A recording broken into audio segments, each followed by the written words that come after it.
How y'all doing today? I am Joe Craig, host of Keeping It Real and Giving My Point of View.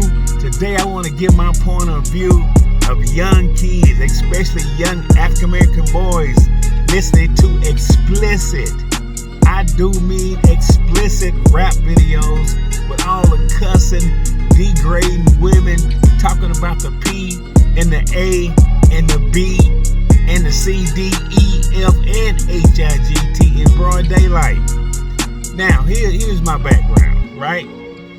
I'm a 70s baby. We grew up on rap music, but the rap music was to educate us, to lead us, like KRS-One. I can get him off the top, and there were a lot of good rappers, but they were politically motivated. Now, in my opinion, these rappers are laying it out there, and they don't care who hears. So let's talk about this for a second. So this past week, I was at an event. And sorry, I'm squinching. It's hot out here. The sun is in my eyes. But I was at an event, like I said. And upon pulling up to the event while sitting down, there was this guy, DJ, I guess. He had the music blasting. And it was talking about black people, the bitches, the hoes. I'm just keeping it real. And the P and all of that. As I looked around, there were some women sitting around. But more importantly, this group was about boys, little young African-American boys, trying to attain some skill and some knowledge.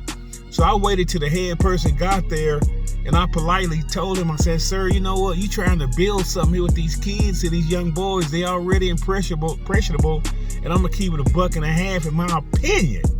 Many of them do not have positive male role model. That's just me. I'm going to take a hit on that one. But anyway, I sat there and I looked around and I listened. But again, as I said, I waited till the coach got there. And I was like, Coach, can you ask that guy to play some music that's not offensive? And here's the thing. It was a young guy. I imagine he must have been around 25, 26. And maybe, I don't know, his generation don't think nothing bad of it. But my generation certainly does not think it's appropriate for little boys, black boys, to be listening to that stuff, because I don't think it's right. Now, I know what you're saying. It's a free right. We got a free right to listen to whatever we want to listen at. But hell, I can do what I want to do. But is it right or wrong? Or am I trying to make an investment in our youth? That's my point, and that's what I was talking about. You know, so when I talked to the head guy, the guy didn't play any music anymore. I didn't say he couldn't play music. I said all that cussing and B and H and all this kind of stuff. So he just shut it down. So here's my other point of view. I really don't think in the home that kids should be listening to cussing and raising hell on video, or not video, but music and all that stuff. I don't think it's beneficial. And then once again, I can say, you can say, we can listen to whatever we want to. I'm in my home. But you know what? Sorry for stumbling and stuttering. It ain't always about us. It's about the kids who we're trying to be a role model to, a mentor to, a good parent to, a parent, and just try to keep it right and real. So if it was me, if I do listen to some kind of music that's not always just but if I was in the home and I had kids, I'd put on my earbuds. I wouldn't be blasting that on a speaker. And then we wonder why the kids go out in the schools and the streets and try to emulate what they see and do. I would like to know your perspective on this. Do you think it's right for little young black boys, little young black kids, any kids, to be listening to super duper cussing and profanity driven music? I don't think so. I really don't.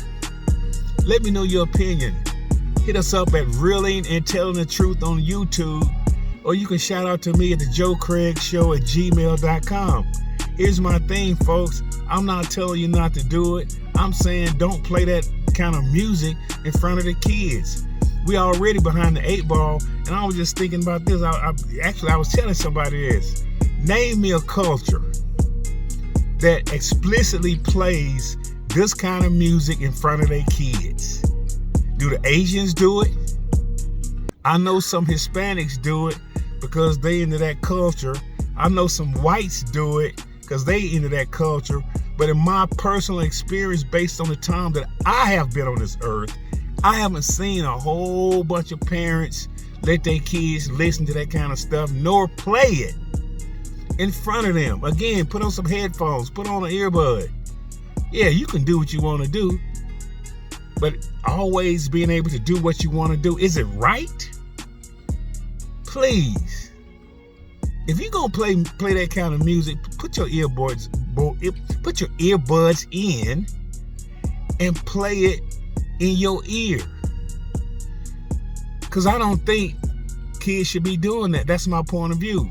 Shoot, back in the day, our parents wouldn't let us listen to certain things. But these young people, baby, it's just my perspective. I'm Joe Craig. Be blessed and keep it real. And don't let them kids listen to that explicit cussing. Oh, by the point, this is what I wanted to make too. At the event that I was at, there were some African American ladies there, and I was thinking to myself, they calling y'all bees and hoes, talking about the P, and y'all ain't saying nothing. A man, me, I had to speak up for the kids and say that's not right. Come on, people, we better than that. Again, I'm Joe Craig, host of Keeping It Real, and giving you my point of view on super duper profanity laden derogatory comments about women that we listen to. And again, name me some cultures that let their kids listen to that. I'm Joe Craig, out.